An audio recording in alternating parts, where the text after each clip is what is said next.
what's up guys? Got another lesson here for you. This one, we're diving in a little bit more into the pentatonic and the triads and how they overlap each other.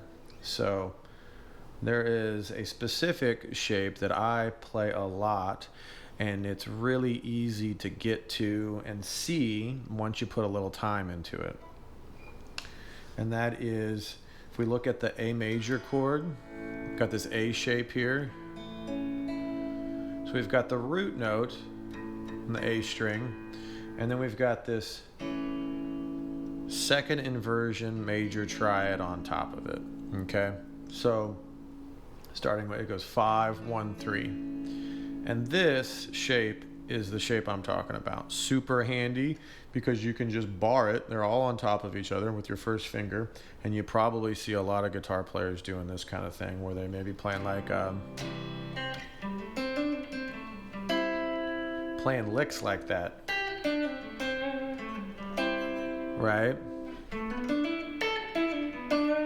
There's a D, F, right? So once you start seeing these triads and understanding, like, okay, this is a major chord. So if I'm playing over C major and I want to be aware of my triad so I can resolve my phrasing, and I also want to be aware of these extra notes in the pentatonic scale. Let's just take a look at C major to start out with. So we've got this G, C, E here, which is 5, 1, 3. And then we've got our 5, we've got our 6, just a whole step above the 5, of course. And then we've got our 2, aka 9, a whole step above the 1. 3, and then you go up to the 5 there. And if you start to notice, this ends up being that minor pentatonic shape that we all know and love.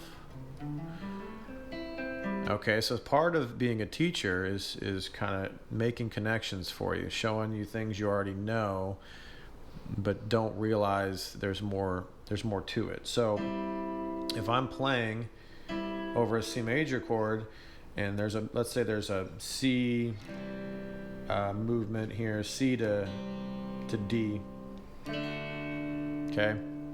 Instead of thinking, so that would be in the key of G major, that'd be the 4 to the 5 chord. And if someone was saying, well, we're just playing in the key of G major, let's say it starts on G, and we go to the 4 to the C, and then we go to the 5, just a standard 1, 4, 5, back to the 1. Now most guitarists are just gonna think, well, let's just play that G major pentatonic, and that's gonna fit, and that's gonna be fine, and that is accurate. It is gonna be fine. But if you want to step up your game and you want to play the changes, whenever that G chord moves to the C major, now we got the D, back to G, okay? Don't worry about the G for now. Let's just look at the C and the D though. What did I do there? Grabbing that second inversion, that A shape, all stacked on top of each other, and just playing licks based off that. And you can get into some really cool ideas there, even if it's just, bouncing back and forth. And then if I wanted to go to the G, I could do the same thing. You got to kind of shift, but it'd be like C, D, G. Right? So what do you got to know? You got to know the shape, and you got to know your minor pentatonic scale. And you got to know this isn't going to be giving you a minor sound. It's going to be giving you a major sound, because we're actually just identifying and pointing out the major triad within the scale. And then you got to know where's the root note and where to find these notes. This is C. This is B flat, A, D, E, F, F sharp, G, right? So this is where the notes are important. And so this happens in a lot of songs, especially I'm in a Grateful Dead cover band, so there's all kinds of major chord movements going on, not necessarily staying in the same key. There's some cool key changes from time to time. If I'm playing A, G, D, and then maybe an E, that's something that happens, right? A, G, well, the G is kind of doesn't quite work because you're gonna, I mean, you can do it down here. So A, G, D, then E,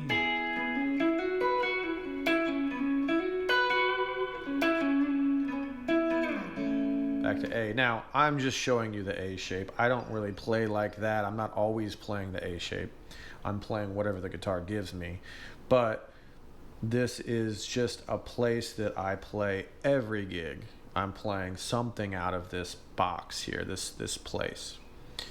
And then the other thing to know is the relative minor that lives there as well. So let's go ahead and tackle that a little bit. So we'll keep it with C.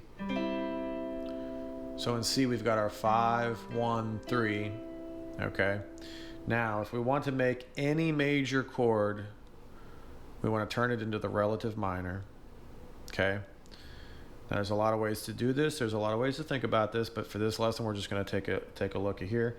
You find the 5 of the major chord. In this case, we got a G here on the bottom. And we're going to raise it a whole step.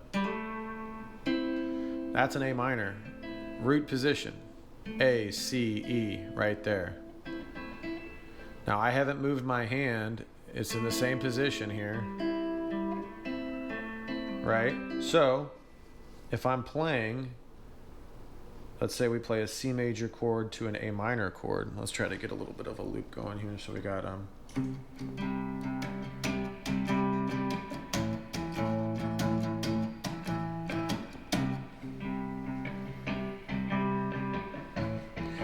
so the C, same spot here,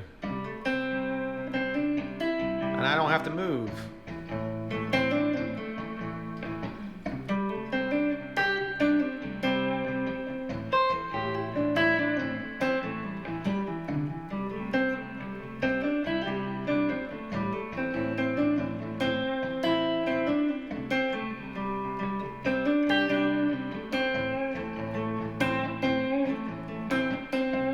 Okay, so I'm just kind of showing you some examples. I didn't move out of that little spot there.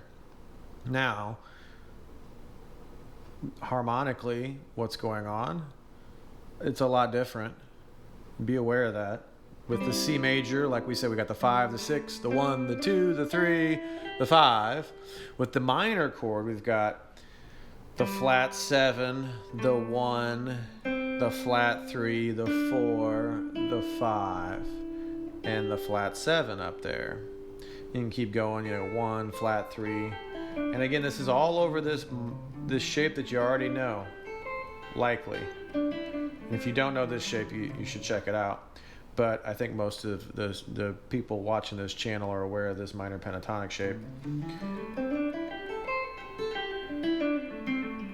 And the cool thing is, you can do this. So let's say I'm doing C to A. We were going C to A minor, relative major to minor.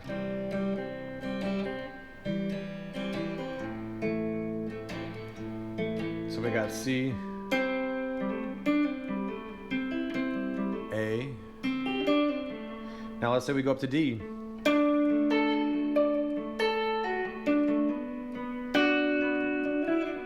To B minor, you can do the same thing. It works on all the major, all the minor relatives.